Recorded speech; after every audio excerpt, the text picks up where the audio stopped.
Mga Lodi, sa bansa natin, alam kong lahat ay nangangarap ng magandang buhay. Kahit ikaw. Actually, 115 milyong Pilipino ang nangangarap talaga ng maayos na buhay, specifically financially. Pero alam mo ba, na may ilang politiko na hindi lamang kapangyarihan ang ahawak, kundi pati na rin ang napakalaking kayamanan. Ang ilan sa kanila ay nagmula sa mga makapangyarihang political dynasties, habang ang iba naman ay nagtayo muna ng matagumpay na negosyo bago pumasok sa serbisyo ng politika. Ngayong 2026, sisilipin natin ang ilan sa pinakamayamang personalidad sa politika ng Pilipinas, batay sa kanilang mga deklaradong assets, business holdings, family wealth, at mga publikong ulat. Tandaan mga Lodi, ang mga net worth na mababanggit ay mga pagtataya lamang at maaaring magbago depende sa halaga ng kanilang mga negosyo, investments, at iba pang ari-arian. Simulan na natin. Number 15. Lani Mercado. Tinatayang net worth niya ay 700 million pesos. Bago maging public servant, nakilala muna si Lani Mercado bilang isa sa mga sikat na artista ng kanyang panahon. Ang kanyang tagumpay sa showbiz ang naging pundasyon ng kanyang pagpasok sa politika. Nagsilbi siya bilang kongresista ng Cavite at naging bahagi ng isa sa mga pinaka-impluwensyal na pamilya sa lalawigan. Sa paglipas ng mga taon, nakapag-ipon siya ng malaking halaga mula sa entertainment industry, real estate properties at iba't ibang investments. Bagamat hindi siya kabilang sa mga bilyonaryo sa listahang ito, nananatili siyang isa sa pinakamayamang babaeng politiko sa bansa. Number 14. Nancy Binay. Tinatayang net worth niya ay 800 million pesos. Anak ng dating vice presidente na si Jojo Binay, si Nancy Binay ay isa sa mga pinakakilalang senador ng kanyang henerasyon. Sa kabila ng pagiging bahagi ng isang makapangyarihang political dynasty, nagawa niyang bumuo ng sarili niyang pagkakakilanlan sa Senado. Ang kanilang pamilya ay matagal nang may malawak na impluwensya sa Makati City at may iba't ibang investments at real estate holdings.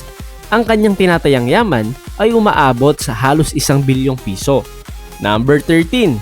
Jojomar Binay, ang ama ni Nancy Binay. Ang tinatayang net worth niya ay 1 billion pesos. Mula sa pagiging human rights lawyer hanggang sa pagiging vice presidente ng Pilipinas, naging mahaba at makulay ang karera ni Jojomar Binay. Sa loob ng mga dekada ng serbisyo sa publiko, lumawak din ang kanilang family assets at investments. Ang kanilang impluwensya sa Makati ay isa sa mga dahilan kung bakit kabilang ang Binay family sa pinakamakapangyarihang political clans sa bansa. Number 12. Amy Marcos. Tinatayang net worth niya ay 1.2 billion.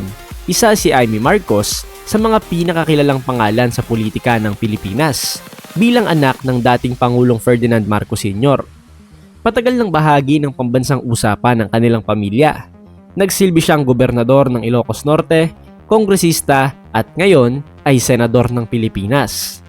Ang kanyang political influence at family wealth ay patuloy na nagbibigay sa kanya ng malaking kapangyarihan sa bansa. Number 11. Sherwin Gatchalian. Ang tinatayang net worth niya ay 1.5 billion pesos. Bago maging senador, naging matagumpay munang negosyante si Sherwin Gatchalian. Ang pamilya Gatchalian ay may malaking negosyo sa enerhiya, retail, manufacturing at real estate. Dahil sa kombinasyon ng matagumpay na mga negosyo at mahabang karera sa gobyerno, isa siya sa pinakamayamang senador sa Pilipinas. Number 10. Mark Villar. Tinatayang net worth ni Mark Villar ay 1.8 billion pesos. Anak ng business tycoon na si Manny Villar at Senadora Cynthia Villar. Si Mark Villar ay kabilang sa pinakamayamang miyembro ng Senado. Bilang dating kalihim ng DPWH at kasalukuyang senador, patuloy siyang nagiging mahalagang personalidad sa politika. Ang kanyang yaman ay konektado sa malawak na negosyo ng pamilya Villar. Number 10. Bong Revilla.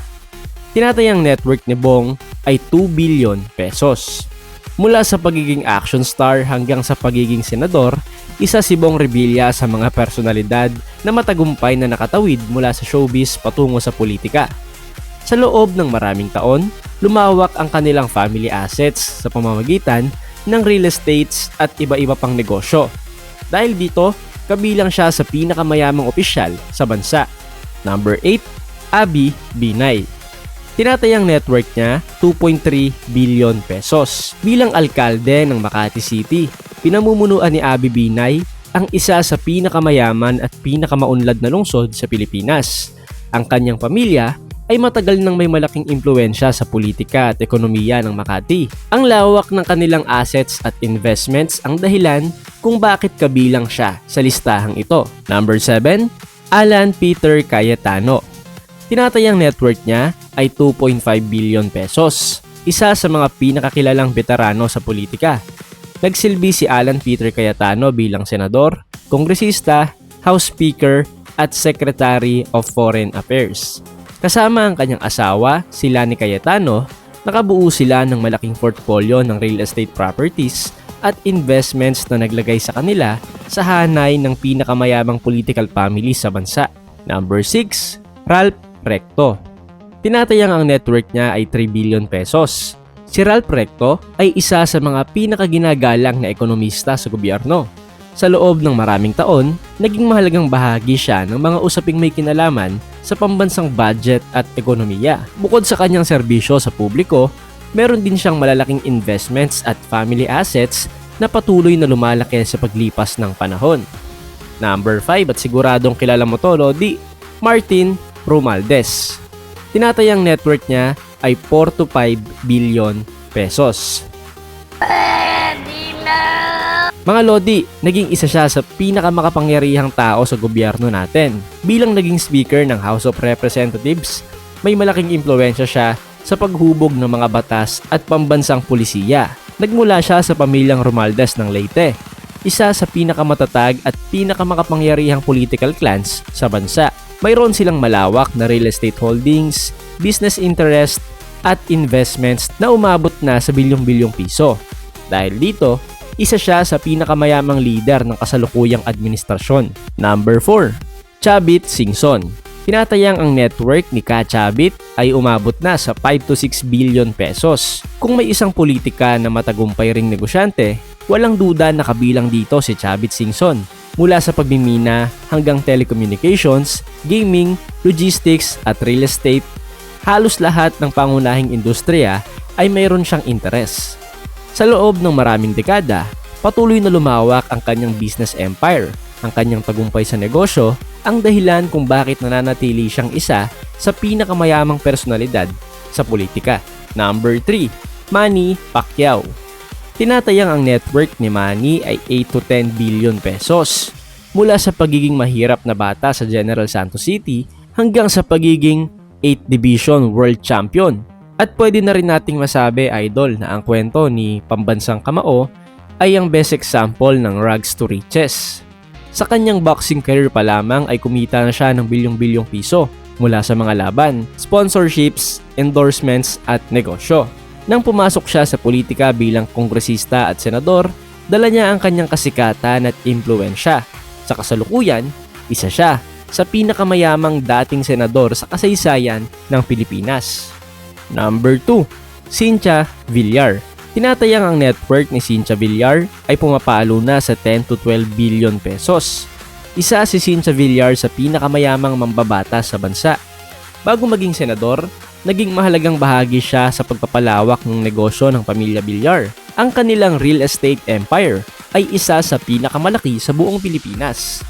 Sa pamamagitan ng kanilang mga negosyo, investments at iba pang assets, nakapag-ipon siya ng bilyong-bilyong pisong yaman na naglagay sa kanya sa ikalawang pwesto sa ating listahan. Number 1, syempre wala nang iba kundi si Manny Villar. Ang tinatayang net worth ni Manny Villar ngayon ay pumapalo na sa 500 billion pesos. Mula sa simpleng buhay sa Tondo, Maynila, itinayo niya ang isa sa pinakamalaking business empire sa kasaysayan ng Pilipinas sa pamamagitan ng real estate, shopping malls, retail businesses, utilities, coffee chains at iba pang investments. Naging isa siya sa pinakamayamang tao sa buong Southeast Asia. Ang kanyang yaman ay tinatayang lampas na sa 500 billion pesos. Dahilan upang hindi lamang siya maging pinakamayamang politika sa listahang ito, kundi isa rin sa pinakamayamang Pilipino sa modernong kasaysayan. At iyan mga Lodi ang ating top 15 richest politicians in the Philippines ngayong 2026. Sa inyong palagay, sino pa ang dapat mapasama sa listahang ito? At sa tingin nyo, nakatutulong ba ang pagiging mayaman upang maging epektibong leader o mas nagiging makapangyarihan lamang sila dahil sa kanilang kayamanan? I-comment ang inyong opinion sa baba.